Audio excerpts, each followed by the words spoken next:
Trevor Vaughn never moved to the countryside for peace and quiet. Peace, in his experience, was a fragile illusion. Quiet usually preceded something going very wrong. He didn't consider himself paranoid, just historically prepared. A man who had dealt with too many contractors cutting corners, too many regulators trying to retroactively change what had been approved, too many neighbors pretending civility while measuring out his yard with their eyes. After 20 years of restoring antique furniture for high-end private collectors and museums, work that demanded obsession, patience, and control, he had finally earned the right to set his own perimeter. The 10-acre property he purchased just beyond the city boundary was part scrubland, part gravel road, and part stubborn independence. It had no gate at first, no camera system, and the road leading to the main structure, a long, renovated farmhouse, was uneven and vulnerable to erosion. But Trevor didn't mind putting in the work. He never believed in inherited comfort. You either built something up from the ground, or you borrowed from someone who would one day want it back. The first few months of ownership were quiet in the superficial sense. Birds, wind, the occasional deer crossing. Nothing dramatic, but Trevor paid attention. He noticed the little things. On his third week, he saw a silver Prius drive slowly past his property 4 times in a day. The next week, he received a flyer for a neighborhood welcome brunch, addressed to community stakeholders, even though he had never joined any neighborhood group, nor signed any agreement stating he was required to. Then came the surveyor, dressed like a utility worker, asking casual questions about water lines and service easements while holding a clipboard with a logo Trevor didn't recognize. Trevor offered him bottled water and a polite smile, then wrote down the license plate of the van parked down the hill. Still, he wasn't bothered. Not really. These were routine behaviors. Boundary testing. Probing. People didn't like properties they couldn't define. It was a theme in Trevor's life. Clients, colleagues, even family members didn't know what to do with someone who didn't seek approval. His solitude was his choice, not his punishment.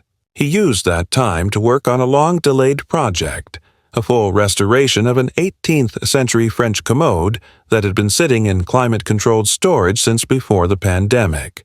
The delivery of the commode required a week of specialized freight handling. The road to the house was sloped, and in order to prevent the moving dolly and platform from shifting under weight, Trevor added a layer of coarse gravel and embedded steel spikes he'd picked up at a contractor liquidation sale. It was a temporary measure, but effective. The steel rods were invisible beneath the stone, locked deep into the hard clay beneath, and arranged in a linear pattern to stabilize the platform load. He kept the placement map saved in a work notebook but didn't give it another thought once the job was done. The commode was delivered, the truck left intact, and life went on. The spikes, buried beneath the road, were simply part of the process. Forgotten.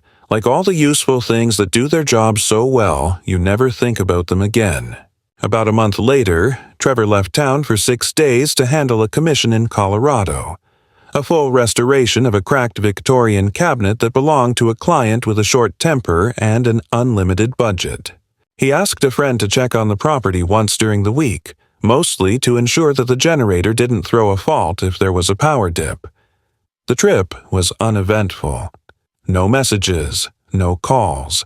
Trevor returned around midday on a Tuesday, tired, jet-lagged, and craving the smell of sawdust and wax that defined his home studio. But the moment he turned off the main road and approached his private lane, something felt wrong. First, there was the unnatural silence. Not the natural hush of a rural road, but an engineered silence, like a movie set between takes. Then he saw them.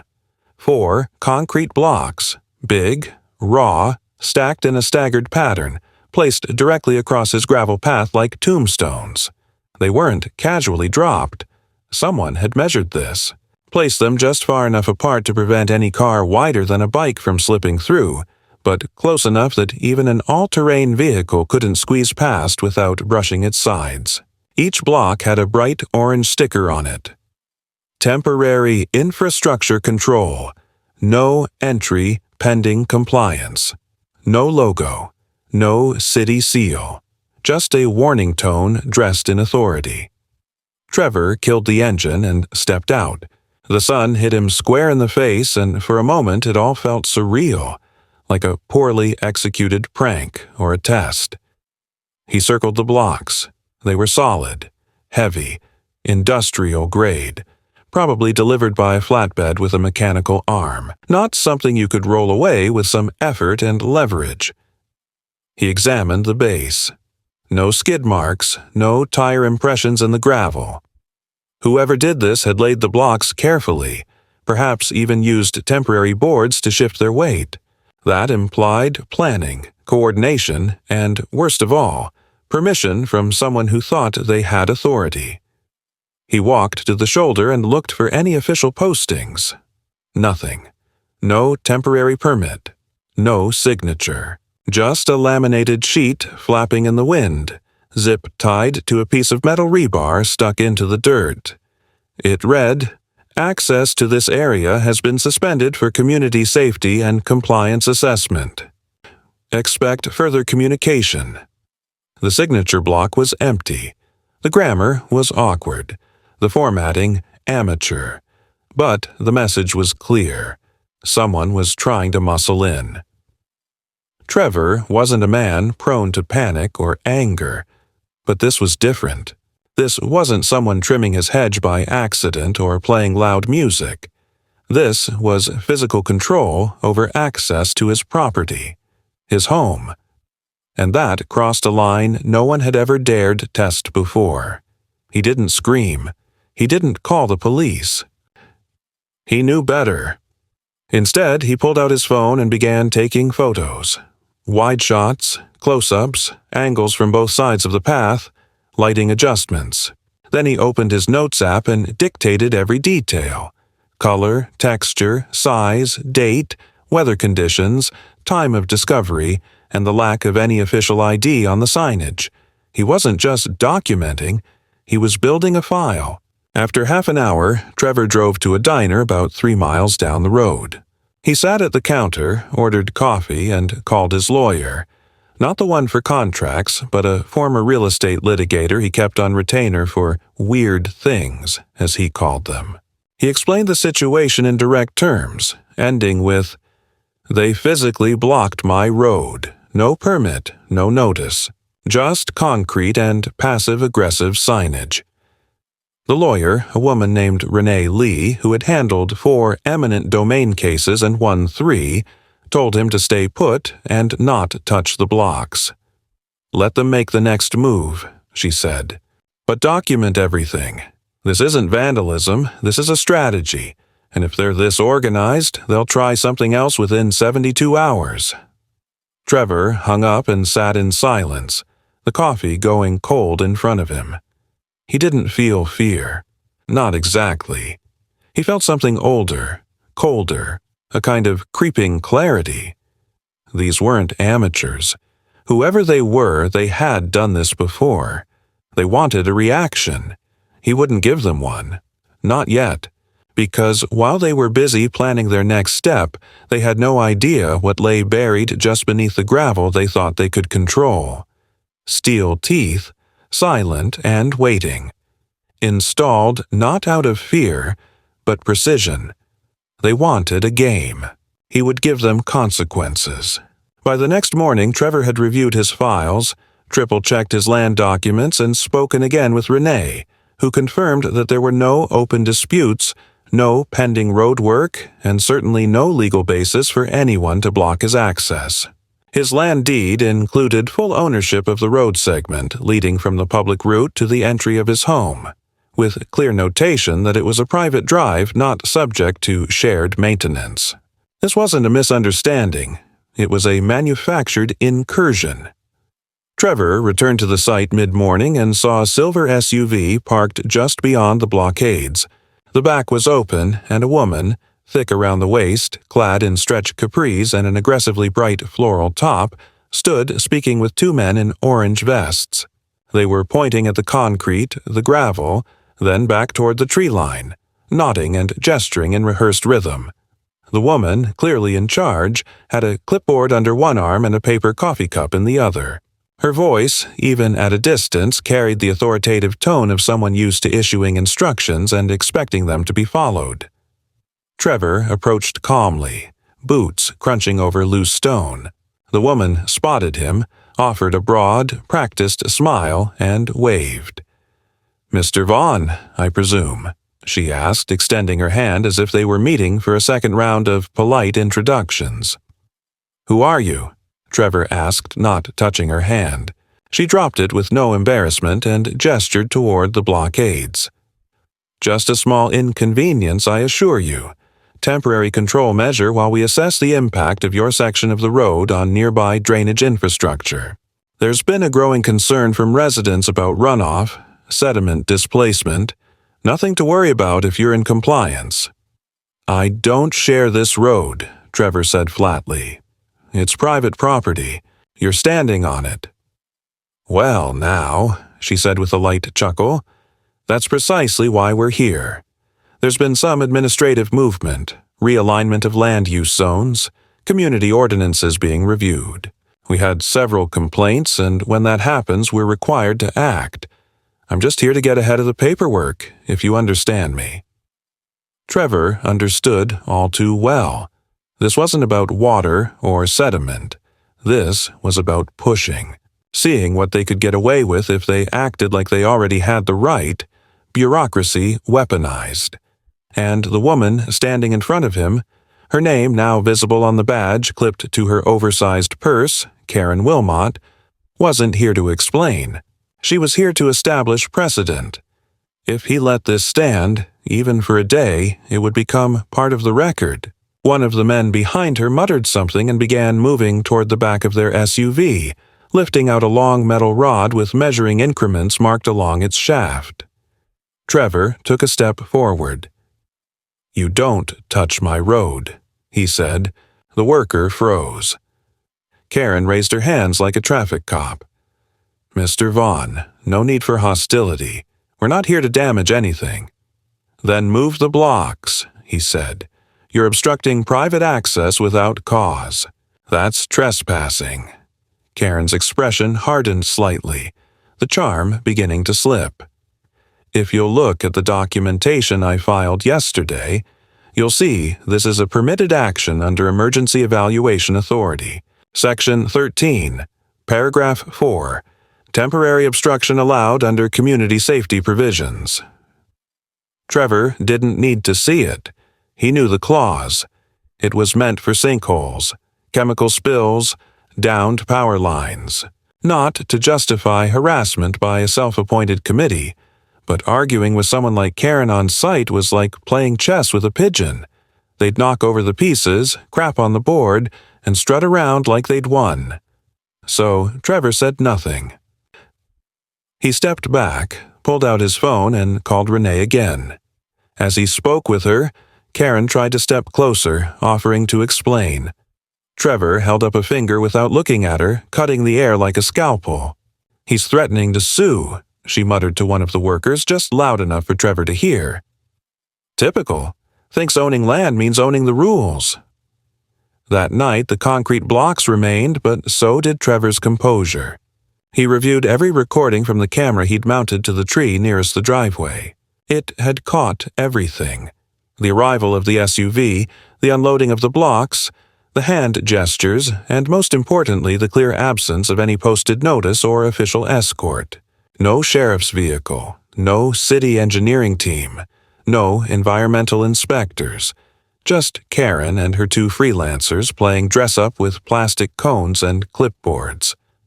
Around midnight, Trevor noticed a flicker on the feed. One of the workers had returned, alone this time, in a different vehicle. He parked on the shoulder, walked up to the gravel, and began inspecting the site with a flashlight.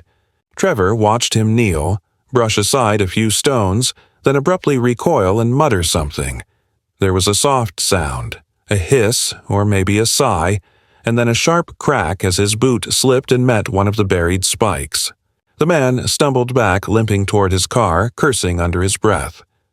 The next morning, Trevor received a voicemail. a clipped formal message from someone calling themselves a community compliance advocate. It warned him about unauthorized hazardous materials embedded in a shared ingress pathway and requested that he cease any further obstruction or maintenance until a formal assessment could be made. No name, no callback number, just a list of vague threats wrapped in pseudo-legalese. Trevor didn't respond. Instead, he requested a formal survey from a licensed private engineering firm he'd worked with years ago, paying out of the pocket for an expedited assessment of his road, including soil composition, slope gradient, and runoff risk. He knew what the report would say, that nothing had changed in the 15 years since the road had been paved. No erosion, no hazards, no contamination. But he needed the paper trail. Because Karen wasn't operating alone. She was the tip of a lever someone else was trying to push under his foundation. By Thursday, someone had spray-painted the words, "Community First," across the side of his roadside mailbox. Trevor didn't clean it. He photographed it, logged it, and called the local non-emergency line to file a vandalism report. The dispatcher seemed disinterested until he read her the exact wording. Then she paused and said, "Sir, you said community. As in, the community?" Trevor simply said yes. That evening, 2 new signs were hammered into the gravel shoulder just outside the line of his deeded property. They were printed on laminated boards and bolted to narrow metal stakes. One read, "Pending Reclassification Zone." The other said, "Non-compliant residents. Access restricted by community interest vote." Trevor stood staring at them until the sun dipped below the trees, then walked back to the house and called Renee again. He didn't ask what to do. He simply said, "They're testing the boundaries, and they think I'm going to break." To which she replied, "Then don't break. Let them keep pushing until they fall into their own hole." But neither of them yet realized how literal that prediction would become.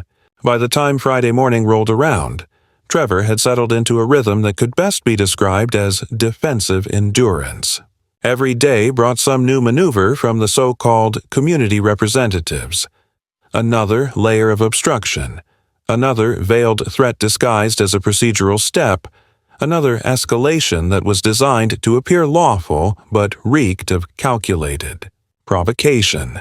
What struck Trevor the most wasn't just the arrogance of it all, but the strategic way these actions were being stacked. Each step positioned just inside the line of plausible deniability, each intrusion paired with enough ambiguity to stall any swift, legal pushback. The plan wasn't to confront him directly, not yet. The plan was to outlast him, to irritate, isolate, and incrementally choke off his access, his resources, and ultimately his ability to fight back.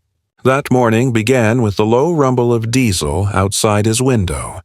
Trevor peered through the blinds and saw a flatbed truck idling just beyond the blockade.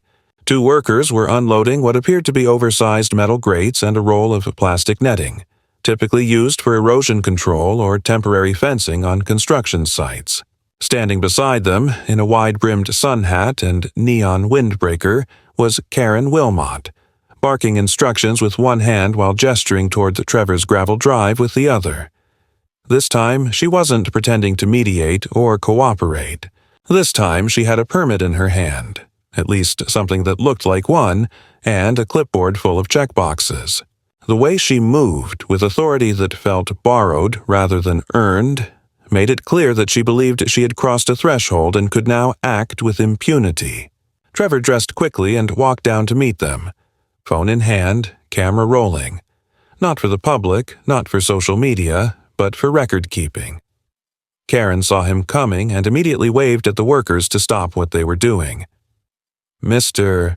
Vaughn," she called out, "we're implementing runoff mitigation protocols. This is standard procedure following a cumulative concern review." "This is a private road," Trevor replied, calmly but firmly. "You're standing on privately deeded land. You have no authority to install anything here." Karen smiled, but the smile didn't reach her eyes. "That's where you're mistaken. There's been a provisional reclassification pending based on community risk factors. It's still in process, but we've been advised to proceed under anticipatory compliance. It's not an encroachment if the review is active." Trevor stared at her for a long moment, then pointed to the workers who had resumed unrolling the netting. "Tell them to stop, now, or I'll report this as criminal trespass." One of the men looked to Karen, uncertain. The other continued, dragging the roll across the gravel like he was preparing for a landscaping show. Trevor didn't move. He didn't raise his voice. Instead, he reached into his back pocket, pulled out a laminated copy of his land survey, annotated, notarized, and stamped by the county recorder's office, and held it up. "This road from the junction to the gate is mine," he said. "It is not subject to reclassification without a condemnation hearing or a formal vote involving all adjacent parcel owners. Neither of those things has occurred." Karen's face twitched slightly, the kind of twitch that only happens when someone realizes they've overplayed their hand but refuses to admit it. She opened her mouth to argue, but before she could speak, Trevor added, "And if your workers install so much as a single stake on this road again, I will file a civil complaint for damages and seek an injunction for harassment. You're already on record. I don't need your signature. I've got your face, your voice, and your intent." For a moment, no one moved. Then Karen leaned slightly toward him and said, in a tone just barely above a whisper, "You can't live apart forever, Mr. Vaughn. Eventually everyone plays by the same rules. You're just stalling." Trevor didn't reply. He simply stepped back, recorded the truck's plates, and walked to the house. By the time he reached the porch, the truck was gone. But the message had been delivered. This wasn't about infrastructure. This was about compliance. This was about bending or breaking. Later that day, Trevor received a certified letter. Inside was a notice of proposed revaluation from the county assessor's office, citing community petition for property tax reassessment based on misaligned value benchmarks. It was technical jargon, but the implication was clear. They were trying to increase his taxes by claiming that his non-participation in local infrastructure upgrades was diminishing collective property values. It was an absurd reach, but it came with a deadline and an appeals form, and Trevor knew how dangerous unchecked paperwork could become. He spent the afternoon contacting the assessor's office, pushing through 4 departments before landing on a clerk willing to speak candidly. The clerk explained somewhat apologetically that a cluster of complaints had triggered an automatic review.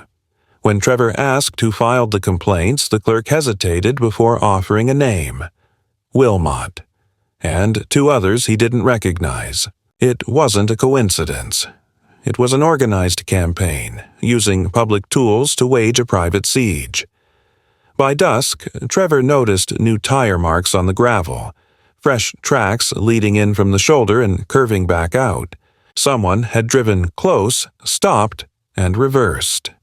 He reviewed the camera footage. A black pickup had approached the entrance, lingered with its headlights off, and then slowly backed away. No clear view of the driver, but the intent was unmistakable. It wasn't just intimidation, it was reconnaissance. That night, Trevor made a decision. He contacted a licensed security contractor he had once used for a museum installation job in Charleston and requested a temporary surveillance rig, motion-activated thermal sensors, long-lens perimeter cameras, and an automated log for vehicle movements. Not because he was afraid, but because he needed to stay ahead. He wasn't going to get caught off guard again. The following morning, as he walked the edge of his property, Trevor spotted something in the drainage ditch. Something unnatural. A thin wire ran from the tree line, disappearing into the grass near the far culvert. Following it, he found a small, rust-colored housing unit disguised beneath a pile of dried leaves and twigs. Inside was a cheap surveillance microphone, amateurish but functional, connected to a transmitter. It wasn't part of any official inspection. It wasn't even weather-sealed. Someone had tried to bug the edge of his land. Trevor didn't get angry. He didn't yell. He simply took out his phone, photographed the device, bagged it in a plastic freezer pouch, and filed an electronic report to the sheriff's department under the category of suspected illegal surveillance. Then he called Renee. "They're escalating," he said. "I'm not sure what the endgame is, but it's not just about the road anymore." Renee was quiet for a moment, then said, "Start documenting financial interference. Any disruption to deliveries, services, insurance, utility, flag it. They may be trying to force a reassessment for zoning leverage. If they can classify your land as non-compliant, they can introduce usage restrictions." Trevor nodded slowly. "I'll prepare for it." "Don't just prepare," Renee said. "Counter. Stay ahead." By nightfall, Trevor had installed a second series of lights along the western boundary, low-profile, motion-triggered LEDs with a soft glow meant to avoid drawing attention, but still enough to cast a silhouette. And he placed a sign at the edge of the driveway, small but unmistakable, etched into dark cedar with carved letters filled in iron-black paint. "Private road. Trespassers assume risk." He knew they'd see it. He wanted them to. Because Trevor Vaughn wasn't going to surrender his property to anyone, especially not to a woman who thought clipboards, fake permits, and vague threats were enough to make a man like him blink. They were playing a pressure game. But pressure, improperly applied, didn't just cause fractures. It provoked collapse. And something told Trevor that Karen Wilmot and her quiet little committee were about to find that out the hard way. By the following week, the pattern was no longer just recognizable. It was suffocating. Every service Trevor depended on, from parcel delivery to propane refills, began to experience mysterious access issues. Packages were marked undeliverable due to restricted entry, though the blockade had been cleared.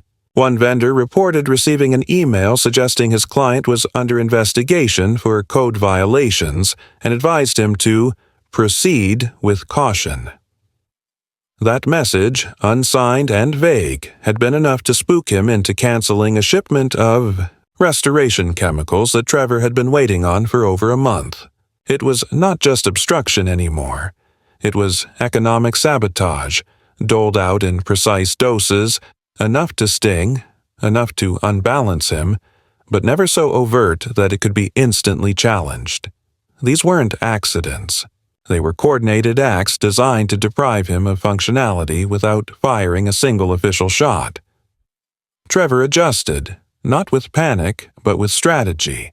He documented each failure, collected copies of cancellation notices, and began filing incident reports to create an administrative record. He didn't expect help from the system, but he understood how to leave footprints. And if the day came when the full weight of this pressure campaign needed to be exposed, he would be ready with time-stamped evidence, phone logs, delivery screenshots, and contractor statements, all collated in neat files Renee could wield like scalpels. But the shift didn't come from him. It came, unexpectedly, from the inside. It began with a knock on his door, not forceful but insistent, mid-morning, when the sun was rising fast and shadows still lingered under the eaves. Trevor opened the door to find a man he didn't recognize, middle-aged, athletic in a civilian way, with sun-weathered skin and a clipboard tucked under one arm. No uniform, no smile, just a business card offered without introduction. Trevor took it and read the name. Nathan Dwyer, Regional Compliance Mediation Specialist. Dwyer wasn't from the county. That much was obvious. His card listed an independent arbitration firm located 3 cities over, one that Trevor vaguely remembered seeing mentioned in property development forums as a go-between for contested land use disputes. He hadn't invited this man, but the tone was different from Karen's people. There was no theatrical courtesy, no artificial warmth. Dwyer wasn't there to win Trevor over. He was there to assess threat levels. We've received multiple concerns from several registered parties regarding your section of the road, the enforcement actions tied to it, and your response to said actions," Dwyer began, his voice flat, his words precise. "My firm is contracted to review contested access rights and determine viability of coordinated infrastructure management. I'm not a judge. I don't issue decisions. I document findings and forward recommendations to relevant oversight bodies." Trevor didn't invite him in. He stood in the doorway, arms crossed, listening without interruption. Dwyer continued, outlining the timeline of complaints, the arguments submitted by Karen's committee, and the so-called temporary reclassification petition being circulated, which he admitted had no current legal authority but had been used as justification for preliminary access coordination. "You're telling me they submitted a petition that hasn't passed, but you're already reviewing me based on its theoretical outcome?" Trevor asked, incredulous but controlled. "I'm not reviewing you," Dwyer corrected. "I'm reviewing procedural conduct. That includes theirs."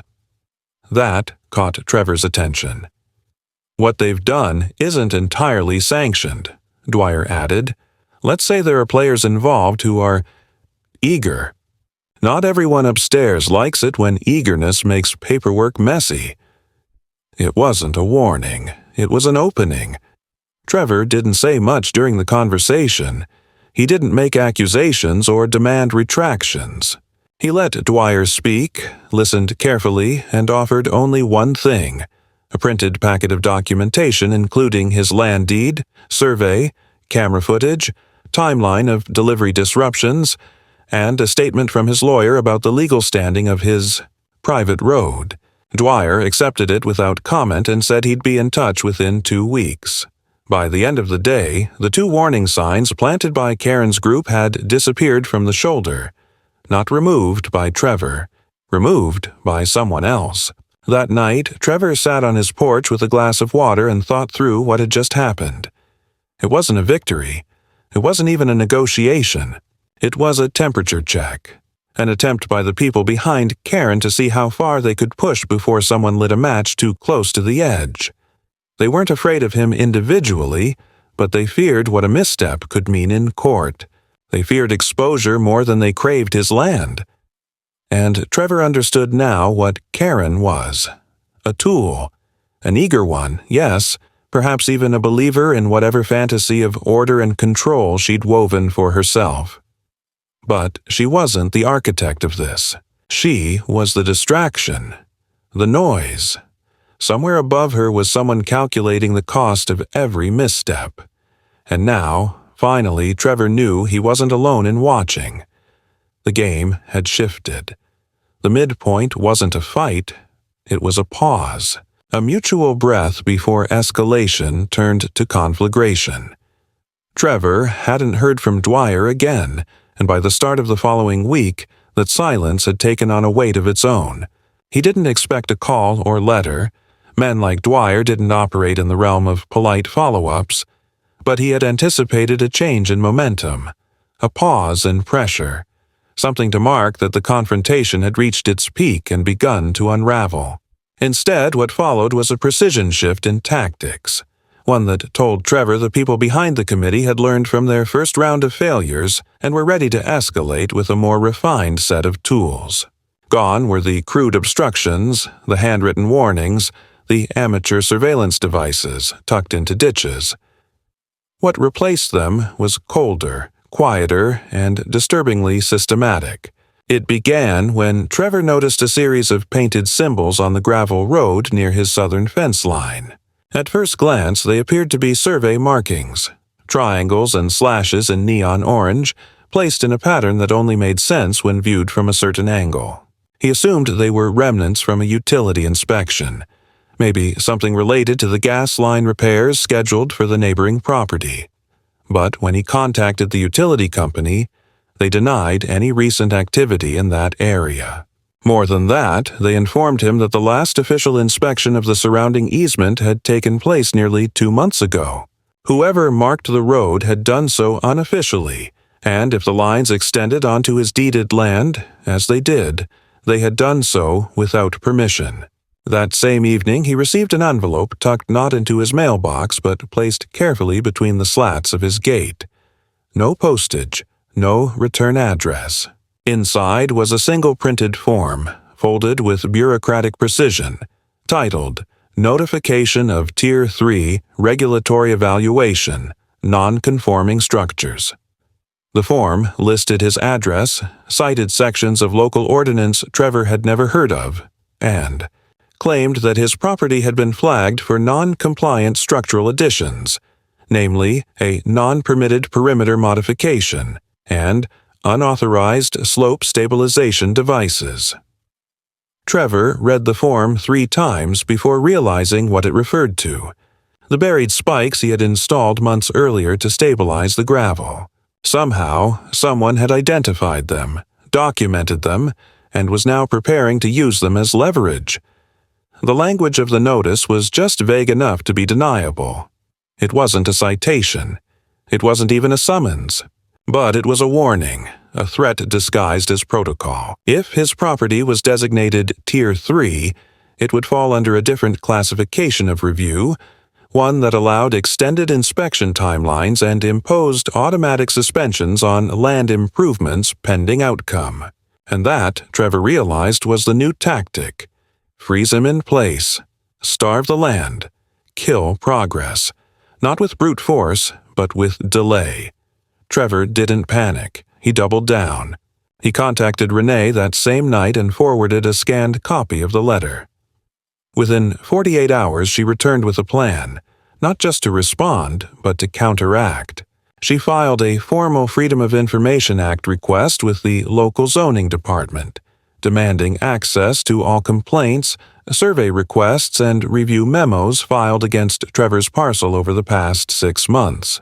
She also filed a preemptive motion to compel transparency, leveraging a rarely used procedural clause that forced zoning boards to disclose communications with third-party consultants if those communications led to regulatory action.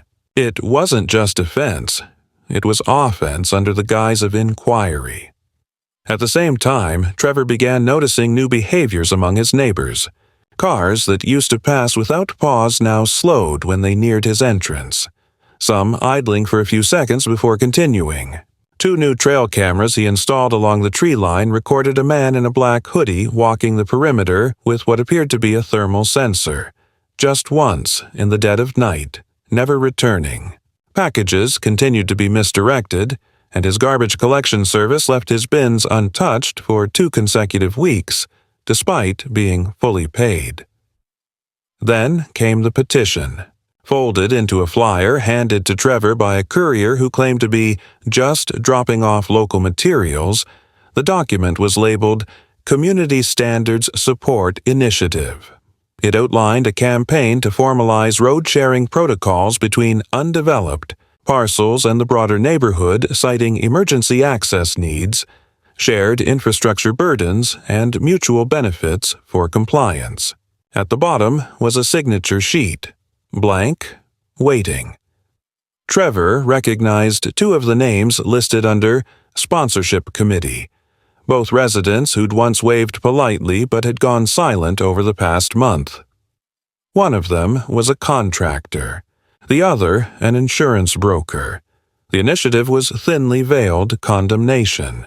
If passed, through informal vote, then formally introduced to the planning board, it would lay the groundwork for invoking community interest clauses Trevor had previously dismissed as meaningless. But what worried him most wasn't the proposal. It was the timing. Karen had gone silent. The signs were gone. No new blockades, no fresh arguments. The surface was calm, almost respectful. That meant they were regrouping. Someone had told them to step back, recalibrate, and strike with less noise and more documentation. Renee confirmed as much. When she received the zoning communications log, she found multiple entries between unnamed parties and the planning liaison's office, all referencing Target Parcel Stabilization Protocol and pre-assessment interviews.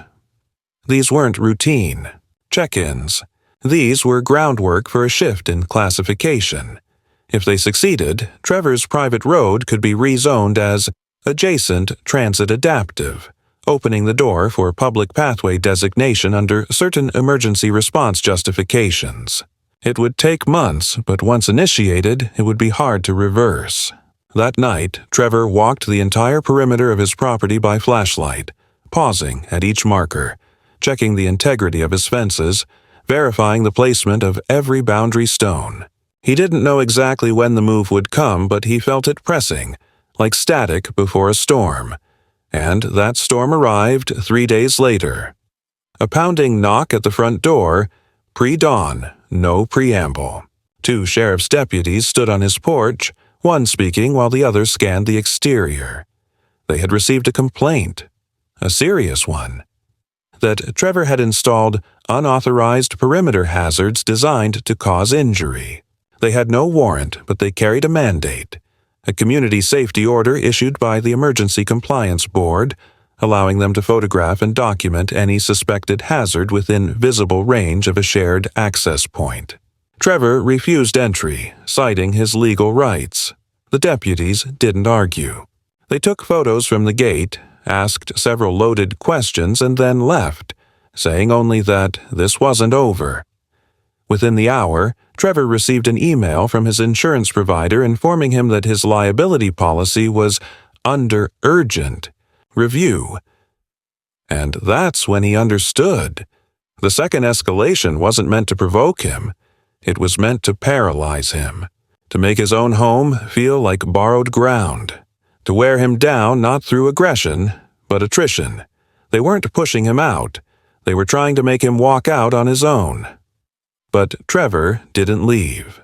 He went to his workroom, turned on the overhead lamp, and began reviewing his backup plans. Not for retreat, but for retaliation. Because if they wanted to play the long game, they were about to find out he had more time than they did, and a hell of a lot more patience. Trevor knew from experience that confrontation rarely arrived in a scream or a gunshot. It came dressed in paperwork, buried in obscure ordinance codes, disguised behind courtesy calls and invitations to resolve things amicably. But that kind of quiet war depended on one thing: the target's willingness to absorb impact without response. And Trevor, to their growing misfortune, had reached his limit. The pressure campaign had done its job. It had exposed the shape of the machine working behind Karen Wilmot and her front-facing nuisance tactics. But now it was time to expose theirs. He began by preparing a comprehensive dossier, compiled with the help of Renee, who worked through evenings and weekends to collect and index every recorded incident, phone call, document, and permit related to the harassment campaign.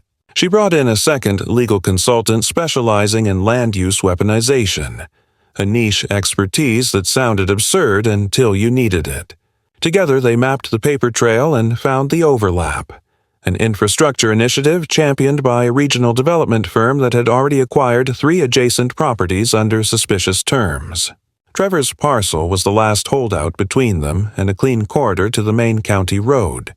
It was textbook land consolidation masked behind procedural overgrowth. But Trevor didn't go public. He didn't call reporters or start a crusade. He submitted his documentation to the County Ethics Commission, quietly, methodically, attaching a formal request for internal review of procedural abuse under Community Compliance Authority.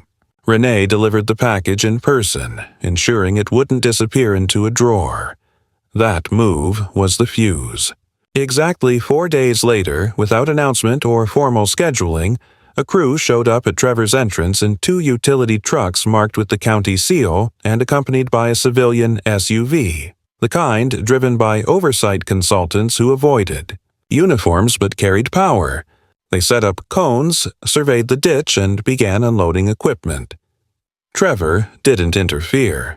He filmed them from a distance and noted that one of the men handling the tools was the same contractor who had helped Karen's crew during the first round of obstruction. He recognized the posture, the movements. People repeat themselves when they think they're untouchable. Within an hour, the men began pulling up gravel near the road's edge, ostensibly searching for old drainage pipe connections. But when one of them hit the line where Trevor had originally buried the steel stabilization spikes, everything changed. A sound, dull metal grating against steel, rang out, followed by a sharp clank as the worker recoiled and fell backward, dropping his pry bar. The others rushed over, gesturing, kneeling, scanning the ground. Within moments, the foreman was on his phone, pacing in short, angry circles. 20 minutes later, the sheriff arrived, again without a warrant, this time with a city engineer and a fire marshal. They claimed there had been a report of hazardous material embedded beneath the drive. Trevor, knowing exactly where this was headed, stepped outside with 2 envelopes. One contained his most recent land survey, with clear demarcation of private boundaries and buried material permits. The other held the signed letter from the Ethics Commission acknowledging receipt of his complaint and noting an active investigation into misuse of procedural authority. "I suggest you read that before you step past this line," Trevor said, calm and deliberate, pointing to the edge of his deeded boundary. The city engineer took the documents, skimmed them, and turned visibly pale. The fire marshal, whose face had already betrayed doubt upon arrival, took a step back. The sheriff, caught between 2 incompatible authorities and without a court order, made the only legal move available. He told the crew to stop work until clarification was received from the commissioner's office. They left 20 minutes later, quietly without incident, taking all equipment with them. But the damage was already done. The next morning, Trevor's mailbox overflowed with unmarked flyers urging neighbors to support cooperative progress and oppose obstructionists who endanger shared safety. One flyer included a map with his parcel shaded in red, labeled Outlier, Non-Compliance. The public smear had begun. But what Karen and her allies didn't expect, what they never counted on, was that not everyone in the neighborhood supported them. People were watching. People were growing tired.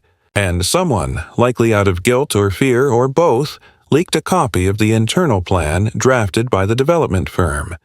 A phased land acquisition blueprint identifying Trevor's home as Stage 3, Holdout Leverage Zone.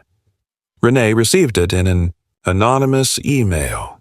The metadata traced it back to a neighborhood association secretary who resigned 2 days later.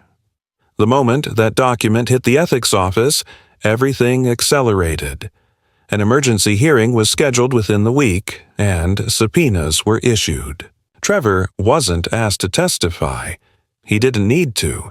The documentation spoke louder than any witness. It showed collusion, misrepresentation, manipulation of regulatory pathways, and abuse of civic authority. Karen was called in for questioning. She didn't deny involvement. She tried to justify it as preservation of shared interest, a phrase that sounded like community language but landed like confession. 3 days after the hearing, Trevor received a formal letter from the commission. The road reclassification initiative had been rescinded. All pending evaluations were nullified, and the parties responsible had been placed under administrative review. No fanfare, no apology, just a reversal of pressure, quietly tucked into official ease. But Trevor didn't relax. He knew bureaucracy didn't die. It regrouped. So he took his own final step. That weekend, without announcement, he brought in a local crew, one he trusted, and had them install a reinforced gate at the base of the drive. Not a simple wooden one. This was a steel composite, full-perimeter, lockable system with tamper sensors and camera integration. He didn't need to say why. The sign attached said everything. Private access only. Not subject to neighbor vote. Trespass, equal civil liability. And when Karen passed by in her daily walk, just once, eyes locked forward, mouth pulled tight into a line, she didn't say a word. She didn't have to. because she knew she'd lost not just the battle, but the right to pretend it was ever hers to begin with. Trevor stood behind his fence that night, lights low, coffee in hand, watching the wind trace lines across the gravel road like memory. And for the first time in weeks, he exhaled not in preparation, but in closure. He hadn't just held his ground. He'd made sure no one could ever mistake its boundaries again. In the weeks that followed the commission ruling, the silence that settled over Trevor's property wasn't just the absence of harassment or intrusion. It was the return of rightful stillness, the kind earned through resistance and clarity rather than the illusion of peace. The gravel road remained untouched. The new gate stood firm, its hinges greased and silent, its motion sensors tuned not to overreact to deer or raccoons, but calibrated enough to log any human approach within 10 feet. Trevor kept the footage, not because he expected further escalation, but because it was a habit now. Routine vigilance, sharpened and shaped by experience. Karen Wilmot didn't come back. Her name still appeared in scattered community emails Trevor received out of procedural obligation, but her tone had shifted. She spoke less like a leader and more like a reminder of a structure that no longer held weight.